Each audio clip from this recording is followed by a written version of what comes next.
Pili lang ang mga reklamong umaabot sa International Criminal Court na dapat ay hindi nalitis sa mga lokal na korte ng bansa ng nasasakdal. Bakit nga ba umabot pa sa ICC ang reklamo laban kay dating Pangulong Rodrigo Duterte? Ang paliwanag ng mga eksperto sa pagtutok ni Maki Pulido. Ang laging tanong ng kampo ni dating Pangulo Rodrigo Duterte, bakit hindi siya litisin dito sa Pilipinas? Noong 2022 nga, hiniling ng Administrasyong Marcos sa International Criminal Court na patigilin ang Office of the Prosecutor na ipagpatuloy ang kanilang investigasyon sa Duterte drug war. Wala raw jurisdiksyon ng ICC dahil kumalas na ang bansa sa Rome Statute noong 2019 at iniimbestigahan naman ng ating gobyerno ang mga kaso sa war on drugs. Pero dahil itinuloy pa rin ng pre-trial chamber ang proseso, sabi ng international law expert na si Attorney Michael Chu, sa tingin daw ng ICC noon, hindi sapat ang mga hakbang ng Pilipinas para panagutin ang pinakaresponsable sa krimen. So even if meron tayong prosecution and investigation, ang chine-check ng ICC dyan ay yung tinatawag natin na same conduct at saka same person. Hindi siya same person kasi hindi naman yan si dating Pangulong Duterte na pangunahing arkitekto ng war on drugs. Hindi niya nakaka-capture yung systematikong nature ng war on drugs. Hindi capture. So hindi siya same conduct. Sa Article 17 ng Rome Statute, kung may jurisdiksyon ng International Criminal Court, tatanggapin lang ng korte ang kaso kung unwilling o unable ang estado na imbestigahan o litisin ang kaso.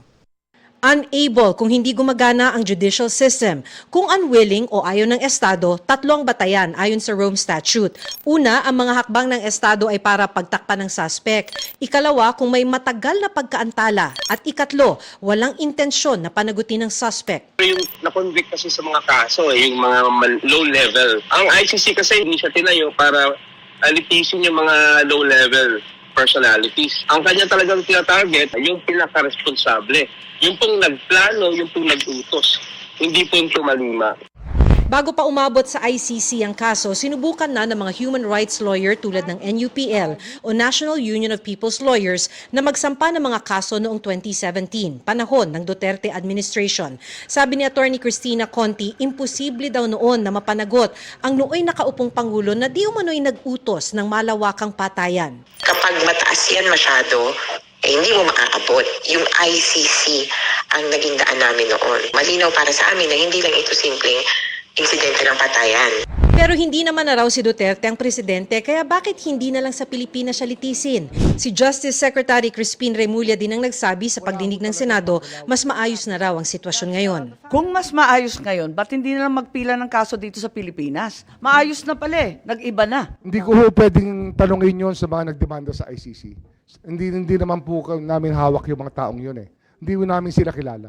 Sabi naman ng Malacanang, wala na raw itong magagawa dahil gumulong na ang investigasyon ng ICC. Nakapag-decide na po ang prosecutor ng ICC na ituloy ang pag-iimbestiga dahil hindi tumupad ang dating pamahalaan sa kanilang pangako na sila ay magkakaroon na ng tamang pag-iimbestiga. Para sa GMA Integrated News, Maki Pulido, nakatutok, 24 oras.